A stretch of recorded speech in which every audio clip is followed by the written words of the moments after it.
ราะว่าได้ยินข่าวว่ามีคนบอกว่าอาจสิข่อยกับเอื้อยข่อยบ่ยุแย่ให้มะนาวนี่สั่งญาติพี่น้องตั้งแต่ท้ายนี่มีบ่มะนาวฮะมีบ่คำเบ้าที่ข่อยบอกเจ้าว่าสั่งโลดไอ้น้องพวกเจ้าน่ะมีบ่มีแฮงบ่ให้เว้าอีกซ้ำที่ผ่านมาว่าคำว่ามีแต่มะนาวกับแม่ได้เว้าเคยเว้าตลอดว่าไปหาเพิ่นแล้วเพิ่นบ่ทายเพราะว่าบ่ทายข่อยน่ะตัดออกบางเทื่อน่ะข่อยบ่ได้เคยเว้าบอกให้พวกเจ้าสั่งไอ้น้องเจ้าได้แม่นบ่แม่นบ่ว่าดังๆแม่นเจ้านายคนสิเข้าใจผิดได้ช่วยมาตั้งแต่ปีกายนี่มันจนเว้าจนบ่เบิดนะแต่ว่าให้ทุกคนเข้าใจน้ำกันว่าบ่เคยเว้าเด้อบ่เคยเว้าบ่เคยยุแย่ให้ไผผิดกับไผหน้าที่ของไผของมันเอาประมาณนี้สิไปเยี่ยมผัวบ่นี่นะแม่นแต่เช้าอะไรเนาะไปซ้ำน่ะย่างก็ไปกับมา2 รอบสิไปเยี่ยมผัวว่ะสิย่างไปบ่เยี่ยมผัวนะสิไปเยี่ยมผัวติดต่อผัวได้แล้วบ่ได้แล้วเพิ่นโทรประมาณนี้เด้เบิ่นิดบาทเบิ่เติมนิดไปเยี่ยมผัวพี่น้องเอ้ยสิไปเยี่ยมผัวว่าซั่นลั่นรถโดยสารไปเด้อแค่นี้ตอนนั้นรถโดยสารมานี่เฮ็ดเวียกก่อนเด้อ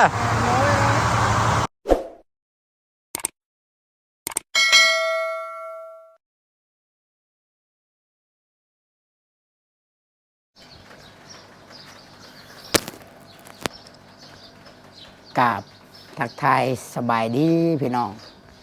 สบายดีสวัสดีFC พ่อแม่พี่น้องเด้อพี่น้องเอ้ยทุกคนทุกท่านบ่ว่าสิอยู่ใกล้อยู่ไกลอยู่ฝั่งไทยฝั่งลาวและก็อยู่ทางต่างประเทศเนาะพี่น้องเนาะก็ยินดีต้อนรับทุกคนทุกท่านพี่น้องเข้าสู่ช่อง YouTube ตุสิทธิ์ปันสุขเด้อพบพ่อกันอีกแล้วเนาะพี่น้องเนาะสบายดีพี่น้องเบิ่งเฮ้ยจังหวัดแจ้งมืดบ่เบิ่งอยากมืดเนาะกล้องอยากมืดเอาเบิ่งนี่ดีกว่าแจ้งมาเบิ่งนี่เด้แจ้งครับปันยัง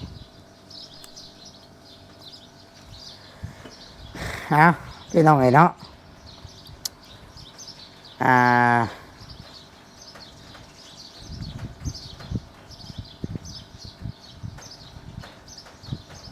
ตาม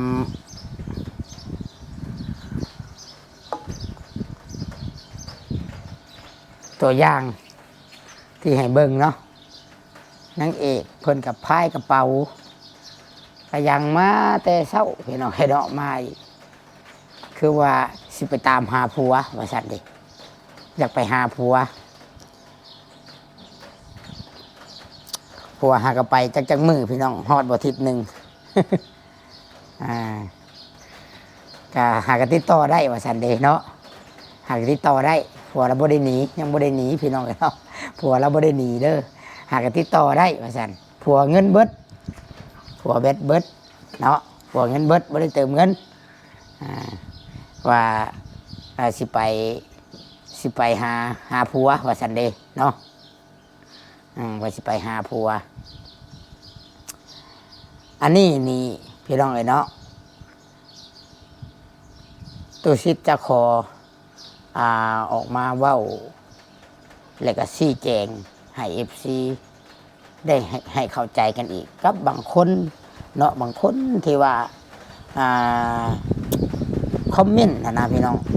ค่อยเข้าใจอยู่เนาะคำว่า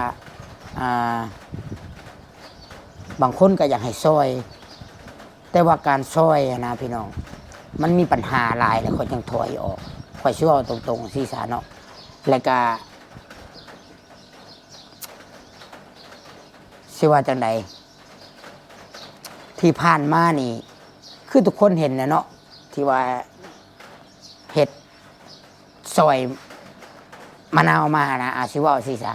คือตอนนี้นี่คือเมื่อวานนี่ก็2 ลบ 3 ลบเนาะมื้อนี้อีกพี่น้องเอ้ยเนาะ แต่ข่อยก็พยายามใจแข็งเด้บ่แม่นว่าใจดำดอกข่อยใจแข็งไว้หั้นนะพี่น้องถึงว่าอีตนกะมันเป็นไปได้ยากคือตะเก่าหั่นนะเป็นห่วงเป็นห่างๆเอาดีกว่าเนาะสุดท้ายแล้วนะช่วยสำใดก็ตามเขาก็ว่าเฮาบ่ได้ดีเขาก็ว่าข่อยกับเอื้อยข่อยนี่บ่ได้ดีเนาะสุดท้ายแล้วก็บ่มีหยังดีขึ้นเลยที่ตั้งแต่ที่ผ่านมาเนาะคือแม่เราเว้าหั่นแหละบ่สิซะบ่ได้พอใจสับกับอันเอื้อยข่อยพาไปปัวเนาะและก็ที่ผ่านมานี่คือทุกคนเห็นเลยเนาะจักสิอธิบายจะใดให้ภาพมันอธิบายไปเนาะและข่อยถ่ายคลิปนี่เด้อพี่น้องข่อยถ่ายคลิปนี่ข่อยสิบอกเลยว่าตั้งแต่ถ่ายเรามาเนาะตั้งแต่ถ่ายเรามาครอบครัวเรานี่เนาะบางคลิปเนาะบางคลิปบางคำเว้าที่เราเว้าผิดพลาดข่อยยังตัดออกให้ย้อนว่าย่านเรามีปัญหากันกับไอ้น้องเราเนาะ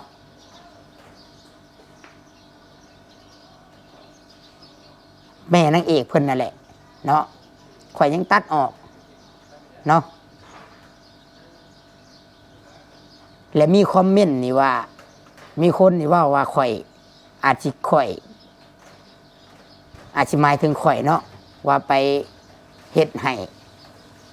เขาผิดกันญาติพี่น้องเขาผิดกันบางคลิปก็ยังมีทุกคนก็อาจสิได้ยินเนาะบางคลิปเราก็จนเว้าเองว่าญาติพี่น้องน่ะบ่ซอยไปหากับบ่ทายเนาะข่อยแฮงพยายามตัดออกตะกี้ตัดออกไล่น้ำตัดออกพยายามบ่อยากให้มีดราม่าเนาะพยายามบ่อยากให้มีดราม่าซอยแบบเฮาซอยในหน้าที่ของเฮาไปแล้วก็พอเนาะบ่อยากผิดกันบ่อยากมีเรื่องกับไผนะพี่น้องเดี๋ยวสิว่าเฮาผู้ทายไปยุ่แย่ให้เขาผิดกันกับไอ้น้องเขาอีกเนาะแต่ก็บ่มีเลยทุกคนไปไล่เบิ่งโลดแต่ละคลิปว่ามีบ่ข่อยเว้าว่าโอ้ยไอ้น้องเจ้ากับคือบ่ซอยเนาะเป็นยูทูบเบอร์อยู่คือบ่ทายเนาะคือบ่ซอยเนาะเขาคือใจดำแท้เนาะบ่ได้มีเลยบ่มีและอันนี้เป็นยังข่อยจึงออกมาเว้าเพราะว่ามีคนเว้าเนาะแล้วก็มีคอมเมนต์มาเนาะคอมเมนต์มายังบ่แล้วคอมเมนต์นี่ว่าข่อยไปทายแล้วข่อยยุแย่ให้ผิดกันกับไอ้น้องเขาทั้งที่บ่มีเลยพี่น้องเนาะนี่แต่แนวอยากให้ได้ดีเบิดทุกอย่างเนาะตามคอยยู่คอยซอยตลอดเนาะนับตั้งแต่ข่อยสิเว้าเด้อคำข่อยไล่คลิปเมื่อคืนนี่อยู่บ่อนนี่แหละตั้งแต่อยู่นี่ตั้งแต่หลังจากที่ว่าซอยเราแล้วเนาะหลังจากเราหายดีมีอย่างแล้วต่างๆแล้วปุ๊บแล้วข่อยไปถ่ายอยู่นอกเนาะข่อยถ่ายแถวนอกแถวหยังหลังจากนั้นช่วงหนึ่งละยาเบิดข่อยสิว่าสิชายาเบิดยาเบิด ยาเบิดแหละบ่มีเงินซื้อบ่มีทางไปว่าสิได้มะนาวกับมาขอความช่วยเหลืออยู่นี่เนาะข่อยยังจื้อบ่แม่นว่าว่าเฮาทวงบุญคุณมาได้พี่น้องคือความหมายว่าซอยด้วยที่ว่าข่อยบ่ได้ยุแย่ไม่ยังให้ไผผิดกันมีแต่ว่ามีแต่เพิ่นเว้าเองว่าไปหาญาติพี่น้องกับพี่น้องบ่ซอยนะเพิ่นเว้าเองเพิ่นพี่น้องเนาะหลังจากนั้นแม่ข่อยก็ขายห้ำมาซื้อยาให้เพิ่นซักให้เพิ่นหลังจากนั้นก็อัปเดตมายังเจออยู่เนาะว่าบ่มีข้าวกินก็มีผู้ใหญ่ซื้อเข้าไปให้นี่3 สอบได้ข้าวสารนี่3-4 สอบไปให้บาทเดียวเนาะหลังจากนั้นก็ซอยมาเรื่อยๆ ซอยมาเรื่อยๆแล้วก็มีการต่อยาให้มีผู้ใหญ่เข้าหาเนาะมีผู้ใหญ่เข้าหาข่อยก็เป็นสะพานบุญให้เนาะหลังจากนั้นแล้วก็มีผู้ใหญ่เนาะแล้วก็พาไปซื้อปุ๋ยซื้อหยังปีกายนี่ย่ำนี่ไปซื้อปุ๋ยนี่ค่าน้ำมันรถนี่ก็บ่ได้เอาน้ำเด้อพี่น้องเด้อเนาะในคลิปก็มีหากใส่รถก็บ่ได้ว่าหยังรถหนีล่างใหม่ๆกับมะนาวก็หากใส่ข่อยก็เป็นคนเอาน้ำตุกล่างออกกระบะทางหลังมันนี่ความว่าหักแพงความว่าอีตนเนาะและบางที่นะข่อยนับมัดระวังในการถ่ายคลิปบ่อยากให้มีคำเว้ามาน้ำหลังว่าข่อยนี้ไปยุแย่ว่าเพิ่นให้เพิ่นพิษสั่งกันกับพี่น้องเพิ่นเนาะก็สิออกมาว่ามีคอมเมนต์นะพี่น้องเนาะอันผู้คอมเมนต์คันว่าบ่พอใจทักมาหาโลดเนาะทักมาโลดอยากเข้าใจยังอยากฮู้ยังทักมาโลดถามมาโลดจะอธิบายให้ฟังเนาะและหลังจากนั้นบัดนี้พี่น้องก็ซอยมาเรื่อยๆซอยมาเรื่อยๆจนเริ่มหอดย่ำเกี่ยวเข่าเกี่ยวน้ำเกี่ยวเข่าเนาะหลังจากที่เกี่ยวเข่ากะเพิ่นกับพิษกันกับแม่เพิ่นเรื่อยๆตอนเกี่ยวเข่าย่ำเกี่ยวเข่าไปกายนี่กะ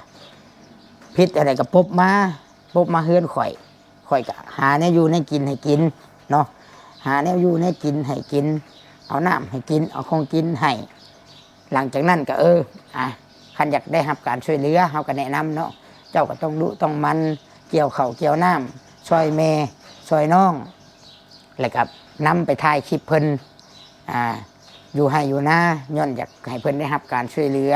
เนาะอยากให้เพิ่นมีเครื่องมือทำมาหากินพี่น้องเลยบัดนี้หลังจากนั้นก็มีผู้ใหญ่ใจดีเนาะเพิ่นก็ให้โอกาสเพิ่นก็ว่าแจ้งข่าวดีมากก็ว่ามีข่าวดีเรื่องรถไถให้เด็กพี่น้องเนาะแต่เพิ่นก็ว่าแต่กุกแล้วแต่ว่าพวกเจ้าต้องอย่าสร้างปัญหาเนาะถ้าพวกเจ้าทุกข์ยากก็แต่ว่าหักแพงกันบ่มีปัญหามันยังเพิ่นก็สิยกให้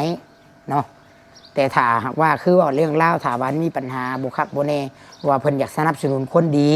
คนมีมารยาทคนหูจักบุญคุณคนที่นอบน้อมถ่อมตนเนาะทุกอย่างเพิ่นกับบ่ได้ว่าหยังเพิ่นก็ยกให้เพิ่นว่าเนาะพี่น้องเอ้ย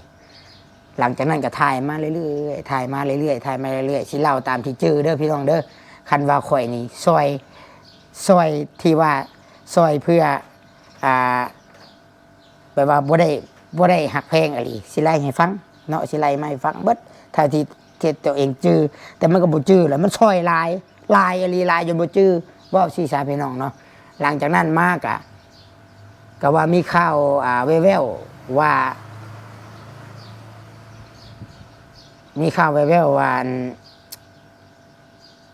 เพิ่นน่ะมีผู้บ่าวข่อยก็คิดว่าเพิ่นเว้าลิ้นว่ามีผู้บอกผู้บ่าวมายังอะไรสิมาหาแต่ไทยที่แรกคิดว่าผู้บ่าวฟังไทยมานี่ที่จริงแล้วโบแมนบ้านนี้เนาะเป็นคนลาวเนาะแต่ว่าทำงานอยู่ไทยว่ะแล้วก็มาหาอยู่เฮือนนี่เนาะมาหาอยู่เฮือนนี่เพื่ออยากให้พาไปว่าฉันเด้แต่ว่าเฮาบ่มีเงินใส่น้ำมันเพื่ออยากให้พาไปหับเอาผู้บ่าวแหละไปหับเอาผัวแล้วนี่แหละตาเกตตางอนนี่แหละพี่น้องเอ้ยเนาะแต่ด้วยความด้วยความที่ว่าข่อยคิดหอบคอบแล้วก็เกรงมกเกรงใจเนาะบ่อยากให้มีปัญหาจนญาติพี่น้องสิคิดว่าขามหน้าขามตาเพิ่นเนาะสิคิดแนวที่ว่าคืออคติกับเฮาข่อยก็ยังถามเด้ถามว่าเจ้าไปหาญาติพี่น้องเจ้าละบ่ไปหาเพิ่นละบ่ไปถามปรึกษาเพิ่นละบ่ก็ว่าอันบ่เฮาอยากให้เจ้าพาไปเพิ่นบ่พาไปเนาะทุกคนใครที่ตามเลยก็เห็นรถในคลิปเนาะหลังจากนั้นข่อยก็พาไปข่อยก็ถามในคลิปก็มีคือบ่ให้ญาติพี่น้องพาไปก็บ่แล้วเจ้าพาไปก็ได้ข่อยก็เลยพาไป ก็ไปฮับเอาผัวแล้วเนาะไปฮับเอาผัวแล้วไปฮับเอาฮอดตลาดก็เว้าลมจากันแล้วก็มาส่งฮอดเฮือนพี่น้องก็ดีใจเนาะช่วงนั้นก็มีความสุขดีใจ หลังจากไปส่งฮอดเฮือนตอนแรกคิดว่าสิไปถ่ายอัปเดตแต่บ่ได้ถ่ายมือเพิ่นนอนคืนแรกข่อยไปค่าเวียกข่อยไปเตะบานนี่แหละพี่น้องหลังจากนั้นมื้ออื่นเช้าแล้วค่อยไปบัดค่อยไปหาแล้วว่าเรียบร้อยแล้วว่ะเรียบร้อยใครทุกคนฮู้บ่ใครแต่ว่าข่อยบ่ฮู้บ่มีส่วนฮู้บ่มีส่วนเกี่ยวข้องอีหยังเรื่องที่ว่าเรานอนกับผัวแล้วนี่บ่ซั่นก็โอ้ยข่อยสิเว้าโลดเนาะสมปีหูพึกบ่จักคำป่วยคำด่าสมปีหูพึกโทษข่อยอย่างเดียวแต่นี่ก็ยังโทษได้ว่าข่อยเป็นคนมีคอมเมนต์โทษว่าข่อยเป็นคนนะเป็นคนนำพามาว่าซั่นเด้นำพาหูขี่นี่เขาฮู้จักกันเองเนาะไปสินำพาได้ไดอีกสิสะดอกขอโทษเด้อพี่น้องเด้อเขาล้มกันเองข่อยบ่ได้จักอีหยังนำเขาฮักเขาแพงกันเองก็บ่ตีดอกความฮักรับนอนอยู่กันเป็นเรื่องปกติแต่ว่าสิมาโทษว่าข่อยนี่เป็นไปบ่ได้เนาะไม่ได้ว่าผู้ขี่นะบ่ข่อยบ่ได้ฮู้จักอีหยังนำเนาะไม่ได้ว่าข่อยไปตอนเช้าพี่น้องข่อยไปตอนเช้าข่อยก็ไปถามเป็นตัวไรผู้บ่าวใหม่มานอนเฮือนมีความสุขบ่กันเรียบร้อยได้วะทางแม่แล้วก็หัว เราก็ดีใจได้ลูกเขยแล้วก็หัวเด้ก็มีความสุขแฮปปี้กันดีเนาะหลังจากนั้นโอเคบาดนี้ก็ว่าสิเว้าเรื่องแต่งงอกแต่งงานกับผู้เละพากันย่างไปหน้าลุงแล้วเนาะเขาก็ไปติดตามเรื่องเล่านํพี่น้องทางลุงเราก็ดีได้เราก็บ่ได้ว่าหยังก็เอาเงินเอาคำมาแต่งหืดแต่งดองบาดนี้จุดที่มีปัญหาบาดนี้หลังจากนั้นเจ้าบ่าวบ่มีเงินแต่งบาดนี้เจ้าบ่าวบ่มีเงินแต่งบาดนี้ก็ได้กลับไปหาเงินก็ยังบ่พอได้ซับแต่ก็พูดได้ผู้ใหญ่จากข่อยเนาะว่าบ่มีเงินจ้างเขารถมาข่อยก็ถ่ายคลิปหลังจากถ่ายคลิปกับพี่ย่าก็โอนเงินมาให้เนาะโอนเงินมาให้ที่แรกว่าบ่มีเงินเอาเครื่องเอาของมาพี่ย่าก็โอนเงินให้หลังจากมีเงินก็กลับมาก็ซื้อเครื่องซื้อของโอ้สมปิเต็มเฮือนเอามาฝากเมียฝากเฮือนเมียแต่ว่าเอาเงินที่ผู้ใหญ่ฝากให้ซื้อเงินเดือนเราก็ยังบ่ออกเนาะเงินสิมาไว้ซื้อรถไถเราก็เอาไปใช้จ่ายก่อนข่อยก็แก้ไขตลอดมาแต่ว่าตอนนั้นก็ยังบ่มีปัญหาอย่างไรข่อยก็ยังแก้ได้หลังจากนั้นบัดนี้จ่อเข้ามาโทรหาญาติพี่น้องทั้งผัวเรานี่ก็ว่าโอ้ยสิเฮ็ดอะไรก็เฮ็ดได้ยอมแล้วบ่มีเงินแต่งบ่มีให้บ่มีนาบ่มีหยังเลยยอมหลังจากนั้นคำว่ายอมเนาะก็โอเคผู้ใหญ่ใจดีเพิ่นก็ให้โอกาสย้อนความทุกข์ยากข่อยก็ให้โอกาสบ่มีไผซ้ำเติมหรือตอกย้ำบ่มีโอเคถ้าเจ้าบ่มีข่อยอัปเดตข่อยถ่ายคลิปเพื่ออยากให้ผู้รักผู้ใหญ่ซอยหลังจากนั้นก็เป็นกำแม่นแท้ผู้รักผู้ใหญ่ก็ซอยเขามาเงินคำซอยเขามาทั้งที่แรกเนาะซอยเขามาเงินคำข่อยเก็บข่อยกำเบิดเงินสิไปซื้อแน่อยู่แน่กินข้าวปุ้นข้าวปาดย้อนหยังย้อนผู้ใหญ่เพิ่นมอบให้ข่อยเพิ่นบ่ได้มอบให้ครอบครัวเราเลยมอบให้ข่อยนี่เป็นคนไปพาไปซื้อใส่ใจซื้อแน่อยู่แน่กินแต่พี่น้องพ่อแม่ข่อยโตข่อยแล้วก็ผู้ใหญ่ท่านหนึ่งพ่อหักข่อยเราคือไต่ตองไว้ดีปรึกษากันถ้าว่าเงินอยู่น้ำข่อยสิมีปัญหาหนึ่งมาที่ว่าข่อยเอาเงิน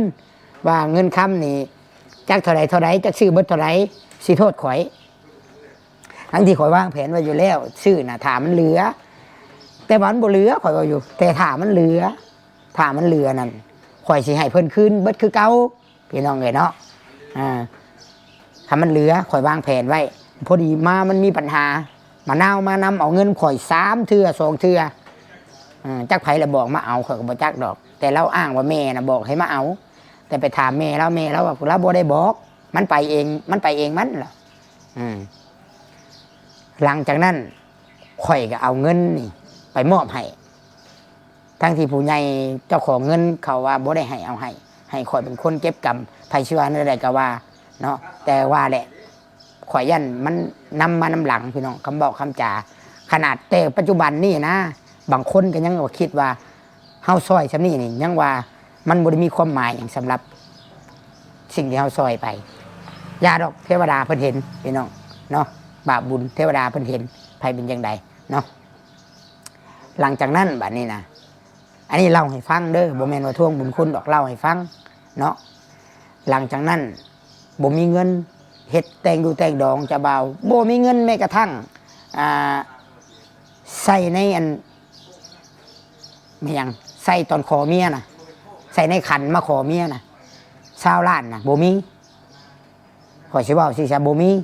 ข่อยก็ถามว่าเจ้าสิให้ไผซอยอันนางมะนาวอันเรื่องนี้นี่เจ้าปรึกษาหรือบ่พี่น้องบ่มีบ่ผู้เพิ่นมียืมน้ำเพิ่นก็ว่าบ่มีโอเคก็บ่ได้ว่าหยังข่อยก็จกเงินข่อยนี่ไปให้ไปตั้งให้พ่อบ้านเบิ่งต่างหน้าเงินให้เจ้าบ่าวจักสำใดได้พี่น้องเอ้ยเนาะหลังจากนั้นเรื่องราวมันแล้วเบิดบัดนี้เนาะถือว่าจัดงานแต่งงานดองมันยังแล้วเบิดลืมเล่าตัวที่ว่าข้ามไปตอนหนึ่งตอนว่าอันนี้กับผู้ใหญ่แนะนำเนาะเพราะว่าเราสิมาเฮือนข่อยเรื่อยๆเราสิมาเนาะช่วงหนึ่งมาเลยถามว่ามีพักกินบ่มีบ่ได้ปลูกโอเคบัดนี้ผู้ใหญ่เพิ่นก็เลยว่าเพิ่นแนะนำว่ากับข่อยเองนี่แหละแนะนำเนี่ยมันดีเนาะทุกคนว่าดีหรือบ่ดีเอาเพราะว่าดินหน้าเจ้าบังกว้างนึงเนาะอีกอย่างน้ำก็มีกอกน้ำก็มีเนาะเป็นยังคือบ่ปลูกพักตัวหน้าเทียงคือบ่ปลูกพักก็ว่าตัวดีกว่าตัวใดเฮาปลูกได้เฮาก็บ่ได้ซื้อแล้วก็เฮากับบ่ได้อันคอไผนะพี่น้องเนาะมีเผลอๆมีขายพร้อมค่อยว่าก็มันดีบ่อะไรแนะนำนี่ผักบัวผักบุ้งผักกาดผักอีหยังได้จ้ะเฮาก็ปลูกได้แล้วก็มะนาวว่าปลูกบ่ได้ไก่หลายไก่มันสิตอดกินไก่มันสิเคี้ยโอเคแม่นควบอันนี้เรื่องจริงปลูกบ่ได้คันมีไก่ต้องมีหยังบัดนี่มีตะนางอ้อมมีแยงอ้อมข่อยจัดให้ข่อยก็บ่รวยดอกแต่ว่ามันก็ซื้อได้ก็เลยจัดให้ก็เลยจัดให้เนาะจัดให้บัดนี้นี่หลังจากจัดการให้ ปลูกรอบแรกได้กินแต่หญ้าพี่น้องเนาะรอบสองตายก็บ่ได้กินเล็กหน่อยมาลอนคอนแค้นไปปลูกก็บ่เอาหญ้าออกบ่จักความเว้าว่าแดดบัดนี้แดดมันตายปลูกบ่ได้ยามนะโอเคคำว่าแดดเนาะเฮาก็บ่อยากว่าหลายดอกเพราะว่าทั้งอื่นก็ปลูกได้อยู่แต่เฮาก็บ่อยากอันนั้นหลายก็สิว่าจูจี้จุกจิกเฮาก็ปล่อยผ่านไปเนาะมันก็บ่ได้มีดราม่ามีหยังรุนแรงปานนี้ดอกหลังจากนั้นเราก็เลยว่าถ้าฮ้อนยามฝนก่อนมันปลูกง่ายนะนางเอกว่าฮ้อนยามฝนมันปลูกง่ายนางเอกว่านะก็เลยโอเคอันยามฝนซะหลังจากฮ้อนยามฝนบัดนี้ข่อยก็เลยถามโอ้คือสิได้กินหลายเนาะผักหญ้าคือสิเขียวคักเนาะปลูกบ่ได้ ปลูกบ่ได้ ปลูกบ่ได้เด้อว่าซั่นเด้ข่อยละว่าว่ายามฝนมันสิปลูกงามเป็นหยังคือปลูกบ่ได้ข่อยก็เลยถามเหตุผลว่ายามฝนมันคือปลูกบ่ได้มันปลูกบ่ได้มันบวมน้ำข่อยก็คิดแหละมันบวมน้ำมันบวมน้ำนี่มันสิคล้ายๆแบบให้นะพี่น้องเฮาเฮ็ดทางน้ำให้มันไหลมันก็บวมแค่นั้นเองขุดออกเนาะก็เลยว่าโอเคล่ะพอสิฮู้แล้วว่าเขาเป็นจังใดพอสิฮู้นะก็บ่ได้ว่าหยังเฮาก็ยังบ่ได้ว่าหยังก็โอเคก็ปล่อยผ่านแล้วก็หลังจากนั้นตุสิทธิ์ก็บ่ได้ไปนาเราเลยเนาะเห็นบ่หลังจากบ่ได้ปลูกผักเลยตุสิทธิ์ก็บ่ได้ไปนาเราเลยได้หลังจากนั้นเราก็เที่ยวมาหาเองบัดนะหลังจากนั้นพี่น้องบัดนี้แต่งงานแต่งดองที่แรกว่าสิเอาเงินผูกแขนรวมไปซื้อรถไถเงินนางเอกกับพระเอกแต่ว่าข่อยก็ตัดสินใจเงินผูกแขนยกให้เพิ่นบ่ได้เอาจักกี่จักบาท ยกให้เพิ่นเนาะ6 ล้านเกือบ7 ล้านยกให้เพิ่นแล้วก็มีแต่เงินผู้ใหญ่ซื้อรถไถเนาะบาทนี้หลังจากนั้นพี่น้อง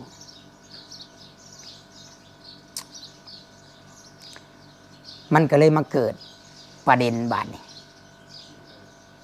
ทั้งที่คันว่าครอบครัวนางเอกพระเอกเพิ่นปิดบังเอากันเลยกะบ่มีไผฮู้ได้เรื่องที่น้องเราเอาเครื่องพระเอกเนาะหลังจากนั้นเพิ่นก็มาปรึกษาเองเจ้าบ่าวก็ให้น้ำตากำนวยมาว่าเครื่องของหายบ่ฮู้โกกสายไปเหตุบ่ฮู้ว่าไผเอาหลังจากนั้นก็สิไปแจ้งทหารแจ้งกองร้อนและของว่าบ่ฮู้ว่าไผเอาได้ก็สิแจ้งตำรวจมากวดสอบลายนิ้วหมองนิ้วมือมันยังหั่นแหละบาดนี้หลังจากนั้นผู้ให้คนให้ก็เลยรับสารภาพนะมันก็ตามเรื่องอะไรบัดนี้เนาะตามเรื่องเล่าอะไรหลังจากนั้นก็มันก็ตามเรื่องที่ตุชิดว่าไปเกี่ยวกับรถว่าเป็นอย่างผู้ใหญ่จะบ่ให้ตามนั้นเนาะบ่แม่นข่อยเฮ็ดบ่แม่นผู้ใหญ่เฮ็ดเนาะเขาเฮ็ดโตเขาเองบ่มีไผเฮ็ดหยังเนาะและบัดนี้คลิปนี้พี่น้องข่อยอยากฝากเลยว่าคือแม่นางเอกว่าเราเพิ่นบ่ได้เต็มใจว่าชุมข่อยทายว่าชุมข่อยซอยเนาะเพิ่นอาจสิอยากให้ผู้อื่นเนาะหรือว่าพี่น้องเราเองก็โอเคเต็มที่เลยยินดีนำเลยข่อยดีใจนำข่อยเว้าตลอดบ่ได้ห้ามบ่ได้ห่วงเนาะต่อสิใหญ่คือที่ผ่านมาทุกคนเห็นบอกข่อยทายข่อยซอยข่อยทายนะย้ำเป็นกระแสกระทายย้ำบ่เป็นกระแสย้ำบ่เป็นกระแสแม้กระทั่งย่างกายเขาก็ยังบ่เอิ้นชำนาญพี่น้องเลยเนาะข่อยนี่ทายเนาะข่อยทายทุกยามไปเพื่ออยากให้ได้รับการช่วยเหลือมันก็ได้รับการช่วยเหลืออะไรได้แหละเนาะนับตั้งแต่เข้าปลายตั้งแต่ข่อยให้เอาไก่ไปเลี้ยงไผได้ผลประโยชน์กับเพิ่นได้ผลประโยชน์ไก่เต็มกองตารางเทียงเนาะเข้าปลายมาเอาบ่ได้เอาเงินนำมาซื้อก็เอาให้หรือว่าเฮานี่ใจดีเกินไปบ่เฮาอีตนเกินไปบ่เฮาบ่ได้ถามความสมัครใจของเขาบ่ถ้าเขาสมมุติเขาว่าแม่นั่นแหละมึงโง่เองมาช่วยกูแม่นความพี่น้องอันนี้ก็แม่นความเขาอันแหละเพราะฉะนั้นแล้วก็พ่อนะพี่น้องก็เลยแบบว่าเฮาก็เป็นห่วงแบบห่างๆเนาะเป็นห่วงแบบห่างๆแล้วข่อยอยากว่าเลยว่าผู้ใดอยากทายผู้ใดอยากช่วยข่อยยินดีน้ำเลยดีใจน้ำพร้อมเนาะเอาเลยดีช่วยเต็มที่เนาะแล้วก็เฮือนนี่ก็ยังบ่มีนี่เฮ็ดเฮือนให้พร้อมนี่แล้วก็รถอีกนี่เนาะรถไถรถจักรนี่ไผช่วยได้แฮงดีใจน้ำยินดีใจน้ำไปลีได้พี่น้องเลยเนาะดีใจน้ำไปลีบ่ได้ดีใจน้ำน้อยดีใจน้ำหลายเลยอีตนล่านางเอกนะย่างหน้าเลหน้าดำลบไปลบมาเบื้อหน้าก็เบื้อหลังมือเศร้านี่ก็ซองลบเนาะเอาเลยดีใจเนาะไผก็ได้เข้าไปซอยที่มันได้เฮาได้บุญเนาะพี่น้องเอ้ยซอยผู้ทุกข์ผู้ยากได้บุญเนาะขอแต่ว่าแนวเดียวพี่น้องซอยแหละบ่ให้มีปัญหาบ่ให้มีดราม่ามาฮอดข่อยแค่นั้นเองเนาะแค่นั้นเองข่อยเตือนไว้แค่นี้เองพี่น้องถ้าว่ามันมีดราม่าหรือมันมีปัญหาคำบอกคำใดมันมาสร้างความเดือดร้อนให้ข่อยจะบรมยาวได้ข่อยจะพามาของการบ้านเราได้ว่ามีจุดประสงค์หยังนะมีแต่เฮาสิเก็บหลักฐานไว้เนาะอันนี้แค่ฝากไว้สำนี่พี่น้องคันอยากซอยเลยเต็มที่ไผ ไผก็ได้หลายคนก็ได้แห่งดี แต่ว่าข่อยนี่คือเว้าอันใดข่อยพ่อพี่น้องแล้วพ่อก่อน เนาะบ่ได้ให้ได้เครียดบ่ได้ให้ได้เครียดอีหยังทั้งนั้นเนาะเพราะว่าได้ยินจากปากครอบครัวเพิ่นเองเด้ว่าเพิ่นบ่มักแล้วเพิ่นบ่เต็มใจในการที่ว่าเฮาซอยเฮาจังถอยอะนะเนาะเพราะว่าที่ผ่านมาเฮาก็บ่ได้ยินแต่อันนี้เฮามันได้ยินชัดเจนแล้วก็เฮาสิแบบว่าคือว่าง่ายสุภาษิตว่าเฮ็ดดีพิษที่10 ปีก็บ่รวยเด้พี่น้องเอ้ยเนาะ10 ปีก็บ่มีหยังดีขึ้นเนาะอันนี้ฝากไว้เลยพี่น้องเนาะ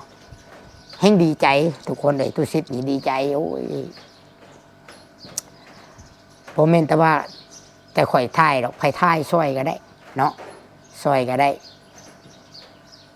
เห็ดเฮือนพร้อมโอ้ยเฮือนเราก็อีตนแล้วพี่น้องเลยเนาะอ่ะก็ซ้ำนี่แหละพี่น้องอันนี้ฝากไว้สำหรับคอมเมนต์เนาะคอมเมนต์ที่ว่าข่อย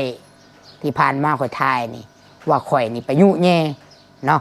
ว่าข่อยคนอื่นเด้ข่อยบ่แม่นญาติพี่น้องของนางเอกมะนาวเพิ่นนี่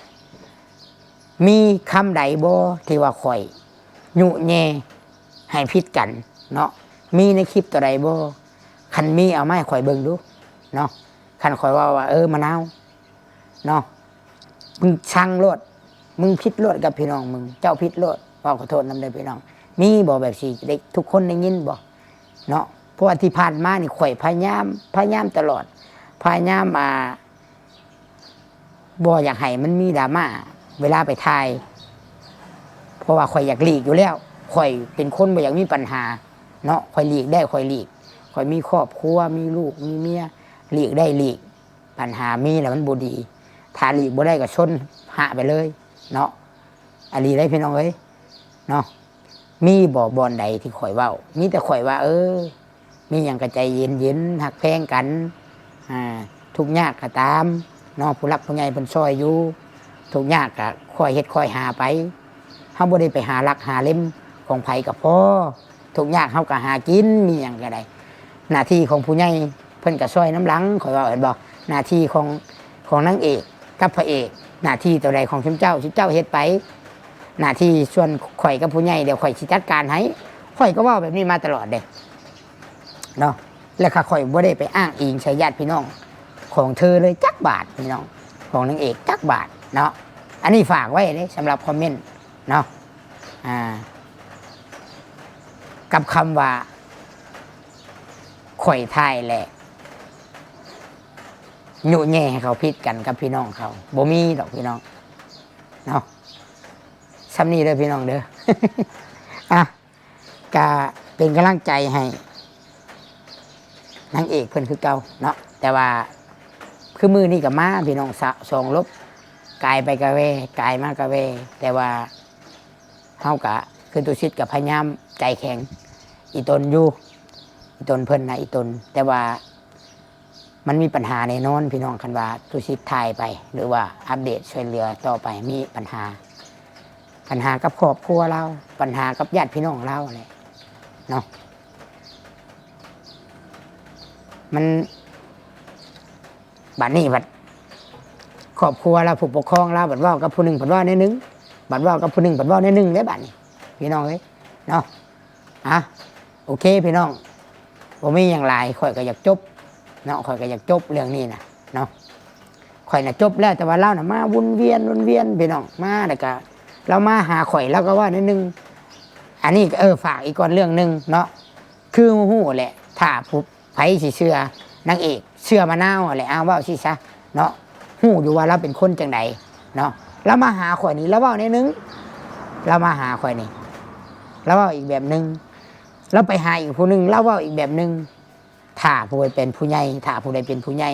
ถ้าผู้ใดมีสมองมีหัวคิดให้คิดดีๆเนาะก่อนสิเชื่อมะนาวเนาะเชื่อได้บางเรื่องคอยบอกรถเนาะความจะเชื่อจะใด ไล่มากกับบุบความข่อยซอยนะล่าสุดบ่มีเงินเมื่อปักเซกับผัวข่อยก็เอาให้บ่มีเงินซื้อน้ำมัน ข่อยก็เอาให้บ่มีเงินไปไทยเอาเครื่อง ที่น้องชายเอาไปข่อยก็เอาให้เนาะสุดความสามารถพี่น้องไผสิว่าข่อยบ่ดีแล้วก็อย่าเนาะคลิปนี้ซ้ำนี่แหละพี่น้องสบายดีเด้อพี่น้องเด้อสบายดี เ